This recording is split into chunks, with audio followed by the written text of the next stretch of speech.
Okay, today we will discuss about the valuation of long term securities. ठीक है, जो last lectures में हमने डिस्कस किया था basically time value of money के बारे में, कि किसी भी चीज़ को या किसी भी सिक्योरिटीज़ को इन टर्म ऑफ जब हम वैल्यू काउंट करते हैं तो हम लोग टाइम को जो है वो फर्स्ट प्रायोरिटी पे कंसीडर करते हैं।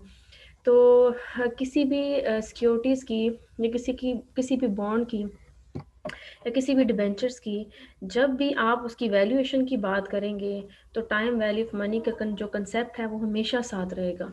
तो जितने भी चैप्टर्स में आप देखेंगे वैल्यूएशंस लॉन्ग टर्म की बात करेंगे, शॉर्ट टर्म की बात करेंगे या बजटिंग की बात करेंगे, तो हर एक प्रोस्पेक्टिव में जो टाइम वैल्यू ऑफ मनी था वो डिस्कस ज़रूर होगा। द रीज़न इज़ दैट कि वो इसीलिए सबसे पहले डिस्कस किया गया था चैप्टर्स, ताकि आप हर एक पॉइंट को उसके साथ इंटरलिंक कर सकें। ठीक है, okay, the valuation of long term securities में जो हम लोग डिस्कस करने जा रहे हैं, डिस्टिंग्विश अमॉन्ग वैल्यूएशन कंसेप्ट, कि जो वैल्यूएशन के कंसेप्ट हैं उनमें क्या डिफरेंस है, कहाँ पे जो वेरिएशंस आती है। फिर उसके बाद हमने डिस्कस करना है कि बॉन्ड की वैल्यूएशन किस तरह से की जाती है, कौन कौन से सेक्टर्स करते हैं।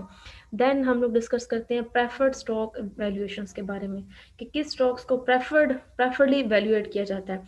जैसे एक एग्जांपल मैंने आपको बैंक्स की दी थी, तो मैंने कहा था सबसे पहले जो डिबेंचर्स होल्डर होते हैं, जिनसे आपने लोन लिया जाता है, तो सबसे पहले जब आपको सैलरी रिसीव होती है या नेट इनकम कंपनी को रिसीव होती है, तो फर्स्ट प्रायोरिटी इज़ दैट के they have to pay the debentures holders. ठीक है, prefer stock debenture stock holder अपना डेट पे करने के बाद सेकंड प्रायोरिटी होती है कि प्रेफर स्टॉक वालों को की जो वैल्यूएशन है उसको वैल्यूएट किया जाए। फिर जो कॉमन शेयर होल्डर्स होते हैं उनको करते हैं। उसके बाद रेट्स ऑफ रिटर्न्स की बात की जाती है, जिस तरह से हमने अभी लास्ट इनकम के ऊपर रेट्स ऑफ रिटर्न या एवरेज रिटर्न जो हमने कैलकुलेट किए थे टैक्स के, सेम एज इट इज़ देखा जाता है कि हर एक पर्सन का जो हर एक शेयर होल्डर्स है उसके पास जो रेशो है उसकी शेयर्स की, उसके ऊपर उसको कितना रिटर्न मिला है, कितने परसेंट रिटर्न मिला, फिर हम वो कैलकुलेट करते हैं। तो जब भी रिटर्न का वर्ड आए it means discuss about the yield. ठीक है, तो यील्ड का मतलब ही ऑब्वियसली क्या होता है, रिटर्न्स। ठीक है, अब हम आ जाते हैं what is value. We will be discuss about one by one what is value about in different perspective। ठीक है, लिक्विडेशंस वैल्यू का मतलब क्या होता है, लिक्विडेट से निकला है। ठीक है, लिक्विडेट का मतलब है कि वो चीज़, या उसको मैं अगर आसान वर्ड में आपको बताऊं, वो चीज़, वो प्रोडक्ट या वो आइटम या वो स्टॉक्स, वो सिक्योरिटीज़ के जिसको आप with in short period of time convert कर लें मनी के अंदर। ठीक है, तो हम कहते हैं वो बड़ी लिक्विडेशन उसकी वैल्यू है। तो इसको अगर हम लोग यहाँ से आप डेफिनेशंस जो आपकी बुक में लिखी है इसके अकॉर्डिंग देखना चाहें, तो represent the amount of money that could be realised if an assets और groups of assets is sold separately from its operating organisations. ठीक है, ये शो कर रहा है ऐसे अमाउंट ऑफ मनी को जो कि रियलाइज़ की जाती है, एसेट्स हो जाए, कुछ स्टॉक्स हो जाए, कुछ सिक्योरिटीज़ हो जाए या ग्रुप ऑफ एसेट्स हो जाए, जिनको हम लोग जो हमारे एक तो रूटीन के एसेट्स होते हैं ना, फिक्स एसेट्स, उसके अलावा जो ऑपरेटिंग एसेट्स होते हैं। ठीक है, जो for a shorter period of time आपके पास आते हैं और फिर आप उसको सेल करके अपनी जो डेली की ऑपरेटिंग एक्टिविटीज़ है उसको फुलफिल करते हैं। ठीक है, तो आप इन शॉर्ट के जिसको आप शॉर्ट पीरियड ऑफ टाइम में कन्वर्ट कर सकें, इन किस में कर सकें आप इसको, विद इन अमाउंट, पैसे के अंदर आप उसको कन्वर्ट कर सकें। गोइंग कंसर्न कंसेप्ट की बात अगर हम बात करें तो हम आपने ये प्रिंसिपल ऑफ अकाउंटिंग में या फाइनेंशियल अकाउंटिंग में कंसेप्ट डिफरेंट किस्म के पढ़े होंगे, कि गोइंग कंसर्न कंसेप्ट का मतलब जो हमने वहाँ पे लिया था कि गोइंग मीन्स कि आप कॉरपोरेशंस के बारे में ये टर्म यूज़ हुई थी कि जब भी एक कॉरपोरेशंस में से कोई जो शेयर होल्डर है वो लेफ़्ट कर जाता है, तो जो ऑर्गेनाइजेशन है या जो कॉरपोरेशंस है वो कंटिन्यू गोइंग कंसर्न कंसेप्ट के साथ मूव करती रहती है। द रीज़न इज़ दैट कि जो कॉरपोरेशन है वो एक आर्टिफिशियल आइडेंटिटी होती है, उसकी एक अपनी आइडेंटिटी है irrespective of their share holders ना। तो जब भी हम लोग इसकी बात करते हैं तो represent the amount a firm could be sold for as a continue operating business. तो जब गोइंग कंसर्न को हम लोग वैल्यू के साथ करते हैं तो कहते हैं कि जैसे हम लोग ने ऑपरेटिंग ऑर्गेनाइजेशन की पर बात की ऑपरेटिंग एक्सपेंसेस को मीट करने के लिए, इसी तरह से जब हम लोग ऑपरेटिंग बिजनेस की बात करते हैं तो हम लोग कहते हैं it's deal with the going concern values. Represent the amount of firm could be sold for as the continuing operating business. फिर हम लोग जब नेक्स्ट मूव करते हैं और हम लोग देखते हैं डिफरेंट प्रोस्पेक्टिव्स को, डिफरेंट टर्म्स को इन टर्म ऑफ वैल्यू। तो बुक वैल्यू की बात करें, बुक वैल्यू की बात करें तो आप लोगों को डेप्रिसिएशन की शायद मैंने असाइनमेंट्स नहीं दी है। डेप्रिसिएशन के अंदर क्या होता है कि आपके पास फॉर एग्जांपल आपने एक एसेट परचेज़ किया 50,000 का, और 2 ईयर्स के बाद आप उसकी वैल्यू कैलकुलेट करना चाहते हैं, तो क्या वो 50,000 ही रहेगी? ठीक है, 50,000 नहीं रहेगी। उसमें कुछ उसकी आपको फिज़िकल मेंटेनेंस नज़र आएगा कि उसमें कुछ आपको क्रैक्स नज़र आएँगे या सो ऑन सो चीज़ें होंगी, और कुछ आपको नज़र आएगा कि आपकी जो वो है उसकी जो वैल्यू है एसेट्स की, जो 50,000 की आज आपने परचेज़ की है, वो डी वैल्यू होगी। या डी वैल्यू किस बेस पे हुई है? नॉट ऑन आप कह सकते हैं कि फिजिकल उसकी अपीयरेंस की वजह से या कुछ कुछ क्रैक्स की वजह से, only just because of time value of money. ठीक है, 2 साल के बाद जो आप 50,000 की परचेज करिए, नो डाउट उसको आप दोबारा परचेज करने जाएंगे, हो सकता है वो 60 की मिले या 70 की मिले आपको, बट जो चीज़ आपने परचेज कर ली है with the passage of time, उसमें जो डिक्रीजिंग ट्रेंड आया है, उसको आप कहते हैं अगर 2 ईयर्स को आप उसकी डिक्रीजिंग जो ट्रेंड उसमें आया है for 1 year and for 2 year को अक्यूमुलेट कर लें अक्यूमुलेटेड डेप्रिसिएशन के नाम से, और फिर आप जो है टोटल अमाउंट जो 50,000 है उसमें से वो अक्यूमुलेटेड डेप्रिसिएशन अज्यूम 15,000 थी, आप उसको माइनस कर दें, तो जो बुक वैल्यू बचेगी दैट इज़ 35,000। तो बुक वैल्यू की बात जब भी की जाएगी, कोई भी आपसे रैंडमली किसी भी टाइम पे पूछ ले, तो आपने सिंपली यही कहना है कि बुक वैल्यू क्या होता है कि जो ओरिजिनल एसेट्स की वैल्यू होती है उसमें से अगर हम लोग उसकी जितने भी ईयर्स कहा हुआ है उतने ईयर्स की एक्यूमुलेटेड डेप्रिसिएशन को माइनस कर दें, तो हम कहेंगे that is shown book value. ठीक है, बुक वैल्यू रिप्रेजेंट्स इधर an assets, the accounting value of an assets, the assets cost minus its accumulated depreciation. ठीक है, उसके बाद फर्म की बुक वैल्यू क्या होती है? द टोटल एसेट्स, जो फर्म के टोटल एसेट्स हैं जब बैलेंस शीट प्रिपेयर की जाती है, माइनस लाइबिलिटीज़, टोटल एसेट्स में से लाइबिलिटीज़ को माइनस करें एंड प्रेफर्ड स्टॉक्स को माइनस करें as listed on the balance sheet. तो बैलेंस शीट की दो साइड्स होती हैं, एक एसेट साइड और एक लाइबिलिटी साइड। तो जब आप एसेट में से लाइबिलिटीज़ प्लस प्रेफर्ड स्टॉक को माइनस कर देते हैं, तो जो बाकी अमाउंट आपके पास बचती है that that is the value of the firm. ठीक है, इसको मैं अगर आसान अल्फाज में आपको बताऊं तो आप ये कह लें कि जब आपने एक एसेट खरीद, आपके पास एक एसेट है फर्म के पास, एसेट आप बल्कि आप अपनी प्रैक्टिकल एग्जांपल की तरफ आ जाएं कि आपके पास अगर 1 लाख रुपीज़ है और आपकी जो लाइबिलिटी है जो आपने किसी को पे करना है दैट इज़ 90,000 रुपीज़। ठीक है, तो आप क्या करेंगे, आप उसको 1 लाख में से इजीली 90,000 दे देंगे, 10,000 जो होगी वो आपकी वैल्यू होगी। ठीक है, अज्यूम आप फर्म है, आपकी फर्म की वैल्यू 10,000 होगी, बट अगर आपके पास 1 लाख रुपीज़ है और आपकी जो लाइबिलिटी है वो 110 है, तो क्या हुआ कि 10 जो होगा वो आपकी लाइबिलिटी रह जाएगी। ठीक है, वो वैल्यू नहीं होगी। वैल्यू मीन्स कि आपके पास कुछ सिक्योर है जो जो शो करता है that the value of your firm, that the book value means उसे कुछ आपकी नज़र में या किसी और की नज़र में, the other one who can see your value, तो वो आपको किस प्रोस्पेक्टिव में जज करता है। इट्स ह्यूमन नेचर कि जब भी हम लोग किसी की वैल्यू को मेजर करते हैं इन टर्म ऑफ मनी करते हैं, हम लोग in term of on their behaviour जो है हम नहीं करते। ठीक है, तो सेम एज इट इज़ अगर हम इसको फाइनेंस के टर्म में देखें, तो किसी भी कंपनी को जब हम लोग डिस्कस करते हैं उसकी वैल्यू के बारे में, तो इन टर्म ऑफ मनी लेते हैं हम, कि जिसके पास कुछ सेविंग हो, कुछ मनी हो, कुछ वैल्यू उसकी हो, तो उसी की वैल्यू कंसीडर्ड होती है, अदरवाइज बाकियों की वैल्यू कंसीडर्ड नहीं होती। और सेम एज इट इज़ हम लोग उसको अप्लाई करते हैं इन अवर प्रैक्टिकल लाइफ। और प्रैक्टिकल लाइफ में कहीं पे कुछ भी कहीं पे भी किसी को आप देख लें, तो किसी पर्सनस की वैल्यू के बारे अगर हम मेजर करना चाहें, तो हम कहते हैं कि इन टर्म ऑफ मनी उसके पास पैसा कितना है, on the basis of this हम ये कहते हैं कि उसकी इतनी वैल्यू है, उसकी इतनी वैल्यू नहीं है। और अगर आपकी सर्कल में कोई ऐसा पर्सन है जिसके पास अमाउंट नहीं है, तो आप कहते हैं ज़ीरो वैल्यू। ठीक है, या आपकी नज़र में उसकी इतनी वैल्यू नहीं होती। तो इसको ये एक हमने एक नज़रिया बना लिया हुआ है अपना। ठीक है, बट ऐसा होना नहीं चाहिए। ओके, हम लोग आगे मूव करते हैं क्योंकि इस डिबेट में अगर हम लोग जाएंगे तो अपने ट्रैक से हट जाएंगे। उसके बाद बात हम लोग करते हैं वैल्यू की, मार्केट वैल्यू की और इंट्रिंसिक वैल्यू की। अब जब भी मार्केट में शेयर्स को सेल किया जाता है, ठीक है, assume you have a company and you sell your shares, और जो एक शेयर्स है वो सेल करना चाहते हैं मार्केट प्राइस पे, और एक शेयर है कि जो आपने खुद अपनी अमाउंट डिसाइड की है, ठीक है। फॉर एग्जांपल आपने डिसाइड किया you have to sell your share at the price of ₹12, ठीक है। अच्छा, आप मार्केट में गए, आपने एक एक्सपेक्टेड वैल्यू अज्यूम कर ली कि इससे कम ना हो, इससे ज़्यादा हो सकता है, इससे कम ना हो, ये एक परफेक्ट इंट्रिंसिक वैल्यू है कि जो आपकी कंपनी ने खुद डिसाइड की होती है, ठीक है। उसको हम कहते हैं इंट्रिंसिक वैल्यू। लेकिन जब आप मार्केट में जाते हैं, मार्केट को विजिट करते हैं, अप्स एंड डाउन्स को चेक करते हैं, then you have to decide कि नहीं, इसकी वैल्यू तो 15 होनी चाहिए, 14 होनी चाहिए, 13 होनी चाहिए, ठीक है। 12 से अबव हो तो या 12 हो सकती है। तो आप क्या करते हैं, on the basis of this analysis आप एक मार्केट को विजिट करते हैं और फिर देखते हैं उस स्टॉक की जो वैल्यू है वो मार्केट में क्या है। तो that is shows the market value.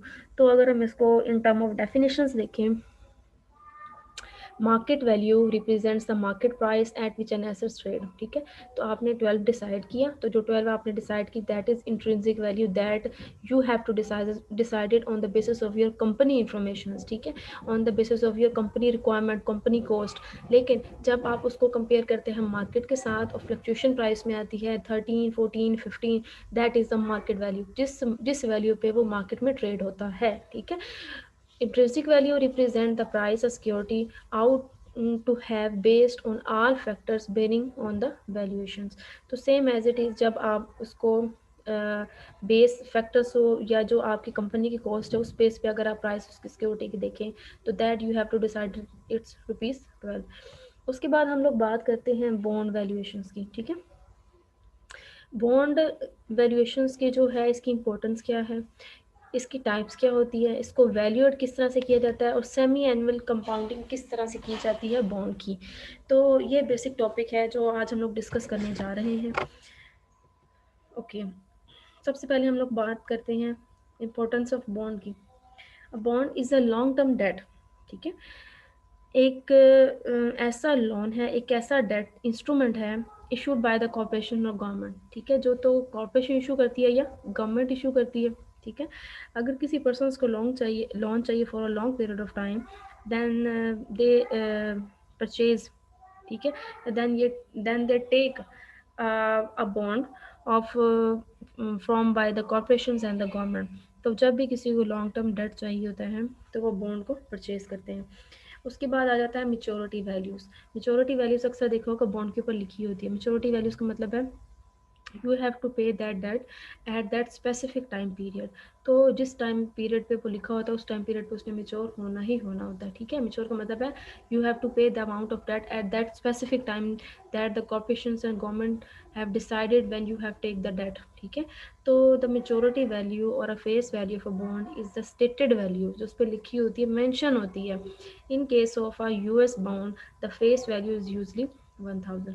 तो अगर हम लोग आम कुछ अगर मेंशन नहीं है वैल्यू या कुछ इस तरह से है तो जो वैल्यू कंसीडर की जाती है, जो यूएस बॉन्ड की फेस वैल्यू एक स्टेटेड है, स्टेटेड प्राइस है, दैट इज़ $1000।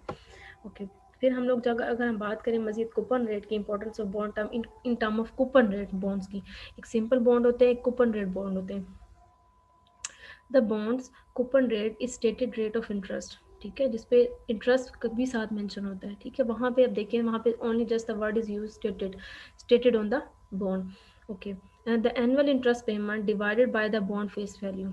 इतना आपने एनुअली सालाना इंटरेस्ट पे किया है उसको आप डिवाइड करते हैं जो आपकी ओरिजिनल वैल्यू होती है बॉन्ड की, दैट इज़ $1000 हमने ऊपर डिस्कस किया। आपने एक साल में अज्यूम आपने जो इंटरेस्ट पे किया दैट इज़ 400। तो 400 को जब आप उसकी फेस वैल्यू 1000 से डिवाइड करेंगे तो जो रेट मल्टीप्लाई बाय 100 तो जो रेट आएगा that is the rate of bond को पर रेट, ठीक है। उसके बाद है डिस्काउंट रेट। क्या होता है, जब डिस्काउंट का अक्सर आपने सुना होगा कि जब आप लोग मेच्योरिटी डेट से पहले पेमेंट कर देते हैं या ग्रेस डेज आपको किसी से लोन लेते हैं और आपसे कहा जाता है कि आप पे करेंगे, उन्हें रिटर्न करेंगे after 6 days, but after 3 days you have to pay the debt. तो वो जो जिससे आपने डेट लिया होता है गवर्नमेंट या कॉर्पोरेशन से, तो वो आपको up to some limit discount rate पे आपसे पेमेंट रिसीव करती है, मीन्स आपको डिस्काउंट दे देती है, ठीक है। तो वो क्या होता है, that is the discount rate. The discount rate, capitalization rate is dependent on the risk of the bond and the composed of the risk free rate plus a premium for risk. तो आपको एक मैंने capital line के बारे में I think जब हमने last lecture discuss किया था उसमें बताया था, एक होता है रिस्क फ्री और एक होता है रिस्क रेट. ठीक है, तो जब दोनों में डिफरेंस जो होता है ना, कि आप किसी को लोन देते हैं तो आप क्या बेसिकली रिस्क अपना इंक्रीज कर रहे होते हैं. ठीक है, आप रिस्क ले रहे होते हैं कि ये जिसको आप लोन दे रहे हैं इन फ्यूचर ये पे कर पाएगा या नहीं. लेकिन अगर वो बिफोर टाइम पीरियड कर देता है तो आप उसे क्या कर देते हैं, थोड़ा सा डिस्काउंट दे देते हैं. तो that is the discount rate. ठीक है, तो दोनों का जो डिफरेंस होता है उसे हम कहते हैं discount rate. Different types of bonds है. पहले है परपेचुअल बॉन्ड. क्या होता है perpetual bond? Is a bond that never mature. ठीक है, परपेचुअली चलता रहता है, मैच्योर नहीं होता. ठीक है, इट हैज़ इन्फिनिट लाइफ. कोई लाइफ इसकी फिनिट नहीं होती कि आप इसको कहें कि that is for 2 years, that is for 20 years, that is for 60 years, that is for 100 years. आप एक्सपायर हो जाएंगे बट ये एक्सपायर नहीं होगा. ठीक है, परपेचुअल बॉन्ड ये वो होते हैं. इसका अगर फार्मूला देखें तो आपने ये जो साइन होता है इन्फिनिटी का, that is a sign that shows कि their life is an infinite. ठीक है, ख़त्म ना होने वाली है. और अगर आप इसको समराइज़ करके एक ही फॉर्म में लाना चाहें इस फार्मूलाज को, आप इसकी जगह इस तरह से भी लिख सकते हैं. आपकी जो आई है, जो आपकी वैल्यू है उसकी, उसको present value interest factor annuity के साथ करें. के डी और जो इतनी लाइफ उन्होंने बताई हुई है इन्फिनिटी उसके साथ शो कर दें. या आप सिंपली एक फार्मूला लिख दें 1/के डी. अब के डी क्या है, किस तरह से कैलकुलेट करते हैं, जब हम न्यूमेरिकल पे आते हैं फिर मैं आपको बताती हूँ. ठीक है, तो जब भी आप इसके फार्मूलाज की बात करें you have to use this short formulas. ठीक है, बड़े फार्मूला की तरफ ना जाएं. सिर्फ only for you have learn that this formula I have written here. उसके बाद हम लोग मूव कर जाते हैं नेक्स्ट परपेचुअल बॉन्ड की एग्जांपल की तरफ. Bond p has a $1000 face value and provides an 8% coupon. ठीक है, आपके पास एक बॉन्ड पी है, 1000 उसकी फेस वैल्यू है एंड 8% कूपन रेट पे है. द अप्रोप्रिएट डिस्काउंट रेट जो आपको दिया गया that is 10%. What is the value of perpetual bond? Perpetual bond की वैल्यू क्या होगी? सिंपली आपने क्या करना है, दैट इज के देख लें डिस्काउंट रेट. के डी क्या होता है, डिस्काउंट रेट. आपने 1000 को डिवाइड किया उसी फार्मूला के थ्रू, 8% से आपके पास जो रेट था कूपन का $80 आ गया. ठीक है, अब आपने क्या किया, आपने ये जो $80 था इसको रखा ऊपर. ठीक है, जो आपके आई की वैल्यू है उसको आप डिवाइड करेंगे डिस्काउंट रेट के साथ, दैट इज़ $800. ठीक है, उसके बाद अगर हम लोग आ जाते हैं इसको कैलकुलेटर की मदद से करने के लिए, आप अपना वो नंबर पुट करें, अपने ईयर्स पुट करें, PMT 80 करें और इसका कंप्यूट करें तो आपके पास 800 आंसर आ जाएगा. अगेन जब हमारी प्रैक्टिकल क्लासेस स्टार्ट होंगे तो तब मैं आपको बताऊंगी कि किस तरह से आपने कैलकुलेटर पे करना है. Non zero coupon paying bond is a coupon paying bond with a finite life. जैसे हमने ऊपर पढ़ा कूपन रेट के बारे में या परपेचुअल रेट के बारे में, परपेचुअल बॉन्ड के बारे में, that have an infinite life. But जब हम लोग बात करते हैं non zero coupon paying bond के बारे में तो we can say that it this bond have a finite life. तो इसका भी सेम एज इट इज़ एक फार्मूला है, but you have to focus the shortest formula. आप क्या करेंगे, I present value interest factor annuity, के D discount rate, number of year plus M we यहाँ पे क्या मैं आपको बताती हूँ, फिर अगेन आप उसी को इससे मल्टीप्लाई करेंगे. एग्जाम्पल की तरफ आप आ जाए. Bond C has a $1000 face value and provides 8% annual coupon rate for 30 years. ठीक है, आप यहाँ पे देखें the appropriate discount rate 10%. What is the value of coupon rate bond? आपके पास $80 आ गया, आपने जो कैलकुलेट पीछे किया आई. ठीक है, आपको दोबारा कैलकुलेट करने की जरूरत नहीं है. प्रेजेंट वैल्यू इंटरेस्ट फैक्टर एनविटी आपने देख लेना 10% पे, जो हम लोग जिस तरह से कैलकुलेट करते आ रहे हैं आपने उसकी मदद से आपने ये वैल्यू कैलकुलेट कर ली. ठीक है, आपने देखा इसी की वैल्यूज 10% में जो पीछे हमने फार्मूला पढ़ा है 30 ईयर्स के लिए आपके पास एक आंसर आ गया. फिर आप 1000 के लिए फिर आप 10% 30 ईयर्स के निकालेंगे, फिर आपके पास एक ये वैल्यू आ जाएगी. दोनों को आप करेंगे मूविंग एवरेज के प्रोस्पेक्टिव में ऐड, और ऐड करने के बाद जो आपके पास ये जब आप प्रैक्टिकल करेंगे फिर आपको आएगा बेहतर तौर पे. अब यहाँ तक जो है पहले मुझे बताएं किसी को इशू है तो फिर हम लोग डिस्कस करते हैं, अदरवाइज हम लोग आगे मूव करेंगे. जब हम आगे मूव करेंगे आप मिक्सअप कर जाओगे. जी बच्चे, 1 by 1 किसी को इशू है तो मुझसे डिस्कस कर सकते हैं आप. एनीवन? बच्चे सो तो नहीं गए आप लोग? No no ma'am. मैम। समझ आ नो रहा मैम कोई है? चलो, डिफरेंट टाइप्स ऑफ बॉन्ड की अगर हम लोग बात करें, तो जो फर्स्ट टाइप है बॉन्ड की, that is zero coupon bond. A zero coupon bond is a bond that pays no interest but sell at a deep discount from its face value.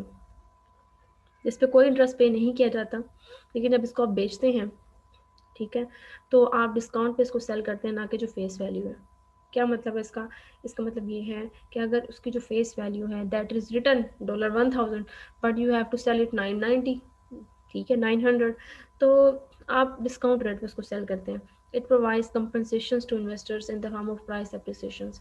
ये कंपनसेट किया जाता है कि आपके जो स्टॉक्स हैं वो ज़्यादा से ज़्यादा ट्रेड हों.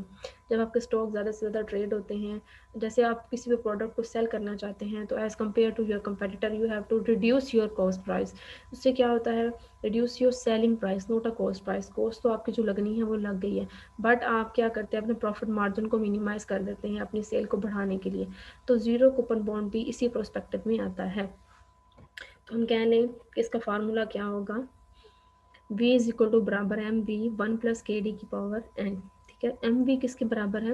एम वी बराबर होता है जो हमने लास्ट पीछे फार्मूलाज में पढ़ा, एम वी, जो ये पूरा फार्मूला, या आप V बराबर है इस तरह से लिख लें, या आप V लिख लें present value interest factor inverted के डी ओवर एन, जिस तरह से हमने ऊपर अभी सॉल्व किया था नॉन जीरो का. जीरो कूपन बॉन्ड के अगर हम लोग एग्जांपल देखें, तो आपके सामने है एक स्टॉक बॉन्ड है, 1000 उसकी फेस वैल्यू है, 30 ईयर्स के लिए है, डिस्काउंट है 10%. तो जीरो कूपन बॉन्ड की वैल्यू कितनी होगी? ठीक है, तो हम 1000 को present value interest factor एनविटी 10% for 30 years के लिए दिखेंगे, तो वो आ जाएगा 0.5 से. हम उसको से मल्टीप्लाई करेंगे तो आपके पास आ जाएगा $57. अगेन कैलकुलेटर की मदद से आप इसको इस तरह से सॉल्व कर सकते हैं. किसी बच्चे ने कोशिश की है कैलकुलेटर की मदद से करने की? किसी को समझ आई हो किस तरह से हम कैलकुलेट करेंगे? Semi annual compounding, most bounds in US पे इंटरेस्ट ट्वाइस अ ईयर. ठीक है, सेमी एनुअली का मतलब है कि एक साल में 2 दफ़ा कंपाउंडिंग करना, 2 दफ़ा इंटरेस्ट पे करना. ठीक है, क्वार्टरली का मतलब मैंने आपको बताया था 1 ईयर में 4 टाइम आप जो है उसको पे करेंगे. तो मोस्ट बाउंड्स इन यूएस पे interest twice a year 1 and 2 of annual coupon. ठीक है, एडजस्टेड नीडेड, तो उसमें आप क्या करते हैं? एडजस्टमेंट कर देते हैं. डिवाइडेड के डी, जो आपके पास डिस्काउंट होता है, जो आपको एक डिस्काउंट मिलता है, उसको 2 से डिवाइड कर देते हैं. जब 2 से, फॉर एग्जांपल 10% है, जब उसको 2 से डिवाइड करेंगे तो for 1 year 5%, for second year 5%. तो आप दोनों का अलग अलग कैलकुलेट कर लेंगे. फिर आपके पास अगर सेमी एनुअली है, तो जो आपके नंबर होगा, जो नंबर ऑफ पीरियड होगा, उसको मल्टीप्लाई कर देंगे 2 के साथ. Then divide 1/2. ठीक है, तो फिर आप क्या करेंगे? 1 को डिवाइड कर देंगे किसके ऊपर? 2 के ऊपर. उसके बाद है सेमी एनुअल कंपाउंडिंग में a non zero coupon bond adjusted for semi annual compounding. ठीक है, उसमें जब हम नीचे फार्मूला की तरफ आ जाते हैं, अगेन इस बड़े फार्मूले को आप इग्नोर करें. ठीक है, अब नीचे आ जाए, जिस तरह से मैंने आपको बताया, आपके पास जो आई होगा उसको 2 से डिवाइड करेंगे, आपके पास जो के डी होगा उसको भी 2 से डिवाइड करेंगे, और जो एन होगा उसको मल्टीप्लाई करेंगे 2. सेमी एनुअल में अगर ये होता क्वार्टरली, तो आप एल को इसको शो कर किसके साथ डिवाइड करते? 4 के साथ. के डी को डिवाइड करते 4 के साथ.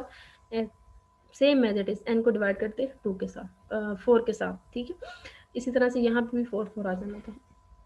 जिस तरह से हमने अभी ऊपर जीरो कूपन बॉन्ड के लिए किया, सेम हम लोग नॉन जीरो कूपन बॉन्ड के लिए करेंगे.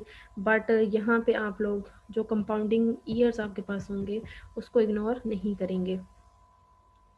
अब यहाँ पे देखें, bond C has a $1000 face value and provides 8% semi annual coupons for 15 years. ठीक है, 15 सालों के लिए कह रहे हैं. The appropriate discount rate at 10% annual rate. What is the value of coupon bond? तो वैल्यू ऑफ कूपन बॉन्ड क्या होगी? अब यहाँ पे सेमी एनुअल का वर्ड आ गया. सेमी एनुअल का मतलब है 1 ईयर में 2 टाइम. ठीक है, तो आप क्या करेंगे? यहाँ पे $80 था आपके पास, आपने इसको डिवाइड कर लिया. फिर उसके बाद आपने फाइव फाइव फर्स्ट ईयर के लिए 5% लिया. ठीक है, उसी तरह से आपके पास डिवाइडेड बाई 2 था सेमी एनुअली, तो जब 2 किया तो हमारे पास क्या आ गया? 5 आ गया. तो इसी तरह से हमने इनको एक वैल्यू के ज़रिए से कैलकुलेट कर लेना है. कैलकुलेट करके हमने कहा कि जो हमारे पास टोटल अमाउंट है $845.92. इसी तरह से आप कैलकुलेटर की मदद से इसको सॉल्व कर सकते हैं. उसके बाद अगर हम लोग एक और एग्जांपल देखें, let us use another worksheet on your calculator to solve this problem. Assume that bond C जो है was purchase settlement date on 12/31 2000 and will be redeemed on 12/31 2015. This is the identical to the 15 years period we discuss for bond C. आपके जो book में जो questions दिए होंगे वो भी कुछ इसी प्रोस्पेक्टिव में होंगे कि आपने 31 दिसंबर 2000 में आपने एक जो बॉन्ड सी था उसको सेटल डाउन किया और उसको फिर रिडीम किया अगेन 31 दिसंबर 2015 में। तो आफ्टर 15 ईयर्स, ठीक है, आपने उसको डिस्कस करना है, उसकी आइडेंटिटी, उसकी क्या पहचान है, what will be the value of bond C after 15 years, ठीक है, what is the percentage of par, percentage of par means bond C की, and what is the value of the bond. तो 15 सालों के बाद जो वैल्यू ऑफ द बॉन्ड है वो क्या है, ठीक है। हम इसको अगर सॉल्व कर लें कैलकुलेटर की मदद से, आप सिंपल बॉन्ड सेकेंड ईयर के लिए बात करेंगे, एंड ये छोड़ दो बल्कि आप, ये मैं वो खुद कराऊंगी, हम प्रैक्टिकल की तरफ आ जाते हैं। What is the percentage? 84.628% of per as quoted in financial paper. What is the value of the bond? आप उसको फेस वैल्यू के साथ मल्टीप्लाई कर देंगे तो आपके पास टोटल अमाउंट वो आ जाएगी। और ये 84.628 जैसे आपने पीछे वाली एग्जांपल की सेम एज इट इज़ उसके तरीके से निकला है। ये आप खुद प्रैक्टिकली करेंगे अपनी रजिस्टर्स पे और करके देखेंगे कि यही वैल्यू आ रही है या नहीं, ठीक है। जो ऊपर यहाँ पे गिवन है यहाँ पे कैलकुलेटर की मदद से है। अगर आप इसको समझ के करना चाहते हैं तो वैलन को ट्राई करें, लेकिन जैसे फिर हमारी एक्स्ट्रा क्लासेस होंगी, मेकअप क्लासेस, तो हम उसमें कर लेंगे इसको। देन हम लोग डिस्कस करते हैं प्रेफर्ड स्टॉक वैल्यूएशंस के बारे में। Preferred stock valuation is a type of stocks that promises a usually fixed dividend but at the discretions of the bond of direction। सीधा बच्चे अटेंडेंस ले लीजिएगा आप। Preferred stocks has preference over common stock in the payment of dividend and claim on assets। जैसे मैंने आपको बताया कि जैसे ही नेट इनकम आती है किसी कंपनी की तो first priority is that debenture holder जिनसे लोन लिया उनको वापस किया जाए। उसके बाद प्रायोरिटी आती है प्रेफर्ड स्टॉक डिविडेंड को, देन कॉमन शेयर्स को, शेयर होल्डर्स को या कॉमन स्टॉक होल्डर्स को। तो प्रेफर स्टॉक्स वही हैं, स्टॉक्स की टाइप हैं जिसमें यूजली प्रॉमिस किया जाता है कि जैसे ही इनकम आएगी तो सबसे पहले फर्स्ट प्रायोरिटी पे वी हैव टू पे यू, ठीक है, on the valuation of your stocks. तो ये एक प्रेफर स्टॉक की कैटेगरी है जिसको कॉमन स्टॉक से पहले पे किया जाता है। इसका फार्मूला अगर हम लोग देखें तो सिंपल एक फार्मूला है, V इज इक्वल टू बराबर है DIVP और KP। अब ये DIVP और KP क्या है, आ जाते हैं हम नेक्स्ट। स्टॉक एक है आपके पास preferred stock PS, preferred stock 8% पे $1000 पर वैल्यू है उसकी issue outstanding. The appropriate discount rate 10% है। What is the value of preferred stock? तो जो आपके पास यहाँ पे जो $100 वैल्यू है यहाँ पे दैट इज DIV, ठीक है। अच्छा DIVP आप जो है इसको कैलकुलेट करेंगे एट 8% पे डिवाइड करके $8 आ गया 10% रेट पे। तो DIVP जो है आप कैलकुलेट करें, आपके पास आ चुका है $8, डिस्काउंट रेट है 10%, आपने डिवाइड किया दैट इज $80। उसके बाद हम लोग बात करते हैं कॉमन स्टॉक वैल्यूएशंस की। तो कॉमन जैसे आपको मैंने पहले बताया कि प्रेफर्ड जो उसको फर्स्ट प्रायोरिटी दी जाती है आफ्टर डिबेंचर्स, और जो प्रेफर्ड को पे करने के बाद जो बाकी इनकम होती है उसमें से पे किया जाता है कॉमन स्टॉक को। तो common stock represent are wrestle ownership positions in the corporations, pro-rate share of future earnings after all other obligations of the firm, if any remain. Dividends may be paid out of pro-rata shares of the earning। तो common stocks उसी तरह से same as it is कि जब आप debentures holder को पे कर लेते हैं, प्रेफर स्टॉक्स को पे कर लेते हैं, then the corporations move towards the common stock holders. उसके बाद अगर हम लोग इसकी ट्रीटमेंट चेक करना चाहें तो हम लोग कहेंगे कि what cash flows will a share holders received when owing shares of common stocks, ठीक है। कि जैसे ही प्रेफर स्टॉक्स की बात की हमने कहा एक स्पेसिफिक सेट रेशो होती है, एक प्रॉमिस होता है कॉर्पोरेशंस की तरफ से, जैसे ही उनको नेट प्रॉफिट होगा सबसे पहले फर्स्ट प्रायोरिटी पे आपको पे किया जाएगा। अगर उनको दे दिया गया तो कॉमन स्टॉक्स को क्या कैश फ्लोज कितना मिलेगा, कम मिलेगा, और उसके ऑनर कौन होंगे, ठीक है। तो स्टार्ट करते हैं future dividend, future cell of common stock shares, ठीक है। तो इनके फ्यूचर डिविडेंड्स को कितना मिलेगा, और जब आप इसको कॉमन स्टॉक्स को शेयर करेंगे, सेल करेंगे इन फ्यूचर्स, तो क्या प्राइस आपको मिलेगी। तो इसका फार्मूला सेम जैसे अभी हमने प्रेफर्ड के लिए पढ़ा, पर थोड़ा सा वेरिएशन आपको उसमें मिलेगी। दैट इज़ DIVT, ठीक है। वो DIVP था, उसको आपने मल्टीप्लाई किया था, यहाँ पे आप डिवाइड कर रहे थे। Cash dividend at time T, ठीक है, कितना आपको इस टाइमिंग में कैश डिविडेंड मिला, ठीक है। KE क्या है, equity investors required return, equity investors required return, आपकी इक्विटी के ऊपर with the passage of time कितना रिटर्न मिला है आपको।